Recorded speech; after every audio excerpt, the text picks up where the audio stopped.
Some people may say that why there should be only one God? Why can't there be many gods? If there would have been many gods, surely these gods would have fought among themselves. And we find this in the mythology of some of the religions. One god fighting with the other god. One god helping the other god to fight the third god. Can you believe in such a God who can be defeated, who can be killed? And some people say that why can't there be different God? One God for sun, one God for cloud, one God for wind. Now imagine if there was one God for each one having power over his own little thing. It's logical to have one God who has power over all things rather than each different God fighting among themselves. It's illogical. That's the reason the Quran says in Surah Anbiya, chapter number 21, verse number 22, that if there would have been gods besides Allah, surely there would have been confusion in the universe.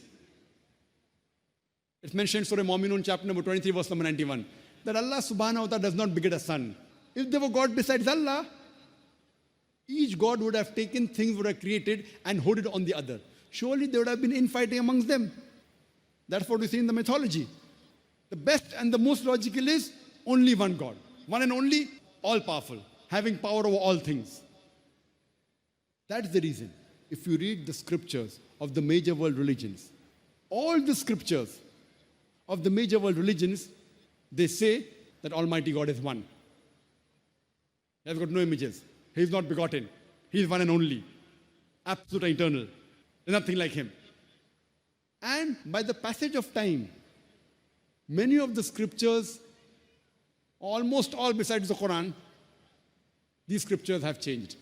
Allah says in the Quran in Surah Baqarah, chapter number 2, verse number 79, فَوَيْلٌ لِلَّذِينَ يَكْتُبُونَ الْكِتَابَ بِأَيْدِيهِمْ ثُمَّ يَقُولُونَ هَذَا مِنْ عِنْدِ اللَّهِ لِيَشْتَرُوا بِهِ ثَمَنًا قَلِيلًا فَوَيْلٌ لَهُم مِّمَّا كَتَبَتْ أَيْدِيهِمْ وَيْلٌ مِّمَّا يَكْسِبُونَ. That woe to those who write the book with their own hands and then say this is from Allah, to traffic with it for a miserable price. Woe to those for what they earn, woe to those for what they write. So here it's mentioned in the Quran that people write the scripture with their own hands and then say this is from Allah. So by the passage of time, all the scriptures that came before the Quran, they have been changed. And since they were not the last and final revelation, Almighty God did not think it fit to be preserved, because those were the previous revelations. But in spite of this corruption, in spite of the manipulation, in spite of the change, yet in the remnants of all the major world religions, in the scriptures, you will find the mention of monotheism, the oneness of Almighty God, that He has got no images, He is not begotten, He is one and only, there's nothing like Him. So if you believe in a concept of God, it should be according to your scriptures. There are some religions which are agnostic. You may not call them religions, like Buddhism. They don't comment on God. They are silent as far as God is concerned. And many ethical systems which I mentioned earlier, like Confucianism, Taoism, they are more of ethical systems than having a concept of God. And as far as the people who are atheists, like Jainism, etc., to those who are agnostic and atheist, they can refer to my video cassette, Is the Quran God's Word?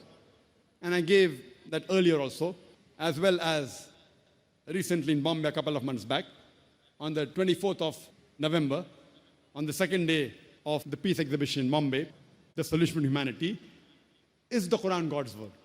If they see this cassette or the talk, inshallah, if the human being is unbiased, with the help of the Quran, I've proved the existence of Allah subhanahu wa ta'ala.